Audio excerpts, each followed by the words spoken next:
बिस्मिल्लाहिर्रहमानिर्रहीम। Dear student, अस्सलाम वालेकुम। आज का लेसन हम शुरू करेंगे छोटी ए पे और हम डिवाइड करेंगे इसको छोटी ए को 3 पार्ट्स पे। इसके तीन जो हैं वो पार्ट्स हैं। ये सबसे पहला पार्ट्स और ये दूसरा पार्ट्स और ये तीसरा मून शेप। ठीक है जी। तो 3 पार्ट्स पे मुश्तमिल छोटी ये है। इसको हम अब लिखकर आपको ट्राई करके बताते हैं कि पहले पार्ट को हमने किस तरह लिखना है, दूसरे पार्ट को किस तरह लिखना है, और ताकि ये लिखने में आपके साथ ये आसानी से आपके साथ जो है वो ये बने। सबसे पहले हमने इसको ये जो मार्कर है 605 नंबर मास्टर कलम का ये मार्कर है, इसको हमने इस तरह से ये हमने एंगल लेके आना है। इसका ये एंगल बनता है 80 पे ये एंगल बनता है इस तरह से। ठीक है, इस एंगल से लेके हमने इसको ये जो नुक्ता मदबर है इसको लेके आना है। उसके बाद हमने फिर ये वाला उल्टी जो मद है ये हमने डालनी है। ठीक है, एक हम ये स्टाइल ले आए और एक हम उल्टी मद पे इस तरह से ये स्टाइल लेके आएंगे इसमें। फिर तीसरा जो स्टाइल है ये वाला हो गया, उल्टी मद होगी। अब इसके साथ हम लगाएंगे शेप ऑफ मून को इस तरह से, तो ये हमारी छोटी ये बन जाएगी। आपने सबसे पहले लाइन से थोड़ा सा ऊपर आके इस तरह से ये लाइनें आपने लगानी है ताकि ये ऊपर वाली शेप है ना ये आपकी मज़बूत हो। ठीक है, यहाँ से ही सारा स्टार्ट होता है। अगर इसका बैलेंस आउट हो जाए, एग्जाम्पल आप लिख रहे हैं, अगर आप ऐसे कर लेंगे तो ये भी गलत है, ऐसे करेंगे ये भी गलत है। अक्सर ये भी ये बनाते हैं स्टूडेंट। उसके बाद अगर आप ऐसे करेंगे ये भी गलत है। ठीक है, ये बैलेंस में होना चाहिए। ठीक है, उसके बाद आपने क्या करना है, ये आप बनाते जाएं इस तरह से ऐसे। ये इधर से जो है चौड़ी है और इधर से जो है ये नैरो है। ठीक है, तो आपने ऐसे थोड़ा सा नीचे को खाम देना है, ऐसे करके आपने बनाना है इसे। ठीक है, यहाँ तक जब आप नीचे को आएंगे तो नोक होनी चाहिए ये लफ्ज़ की। ठीक है, यहाँ पे मुकम्मल नोक। अब यहाँ पे आपने उल्टी मद बनानी है ऐसे। उसके बाद नीचे इसके जैसे जीम वाली शेप है ना वही शेप इसके नीचे आएगी। ठीक है, अगर हम इधर से जीम बनाते हैं, ये देखें, अगर हम इधर से जीम बनाएंगे ना, ये जीम हो गया। अब ये देखें,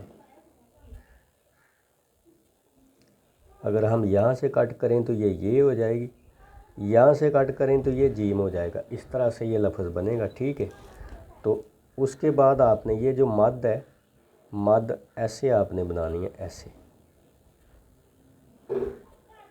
इस तरह से उल्टे हाथ आपने मद बनानी है। ठीक है, और ये सेंटर से मोटी हो और इसके नोक हो दोनों साइडों पे। ठीक है, इस तरह जैसे ये मद है ना ऐसे ही इस तरह इसको उल्ट करना है आपने। ठीक है, उसके बाद नीचे गोलाई लगानी है। अब मैं आपको चंद जो इसकी जो अशकाल है वो एक मुकम्मल जो है इसकी एक लाइन लिख के बता देता हूँ।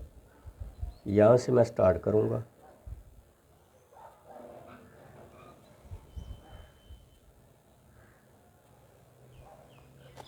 एक,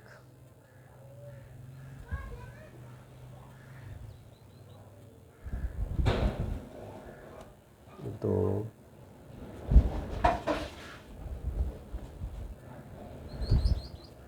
तीन।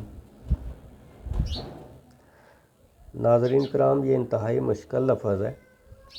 स्टूडेंट इसको जो मैंने आपको बताई हैं ये शेप्स बेशक यकीनन इसी शेप में वो लिखते हैं। ठीक है, तो जब तक इसकी भरपूर प्रैक्टिस ना की जाए ये आसानी के साथ नहीं बनेगा। ठीक है, तो आपने क्या करना है कि आपने ये मैंने इसको डिवाइड किया है। ठीक है, सबसे पहले ये वाला आपने हिस्सा इसको आपने स्टडी करना है इस तरह से आपने बनाते जाना है, बनाते जाना है, बनाते जाना है। उसके बाद प्लस आपने क्या करना है, अब ये जो ऐसे ये इसका सेकंड वाला जो पार्ट्स है इसको आपने इस तरह मशक करना है इसकी ऐसे। अब थर्ड पार्ट प्लस जो है ये है, यहाँ से आपने ऐसे इसको बनाना है, ऐसे एंटी क्लॉकवाइज शेप आप जो मून है वो आपने इस तरह बनानी है। ये तीनों पार्ट्स मैंने आपको बता दिए। अब मैं फिर आपको लिख के बता देता हूँ।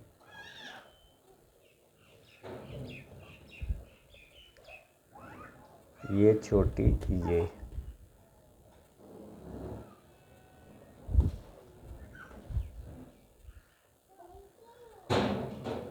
इस तरह से ये छोटी ये बनेगी। तो डियर नाज़रीन, ये थी एक मखसूस और छोटी सी आज की मशक। उम्मीद करता हूँ कि जो नए सीखने वाले हैं उनको काफ़ी मदद मिलेगी हमारी इस वीडियो से।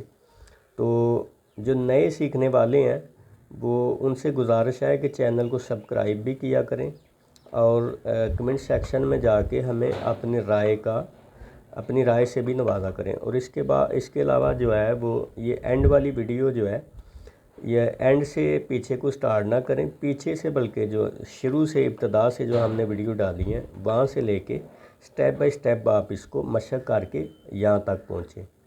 तो इंशाल्लाह फिर मिलेंगे एक नई वीडियो के साथ। तब तक के लिए इजाज़त दीजिए। अल्लाह हाफिज़।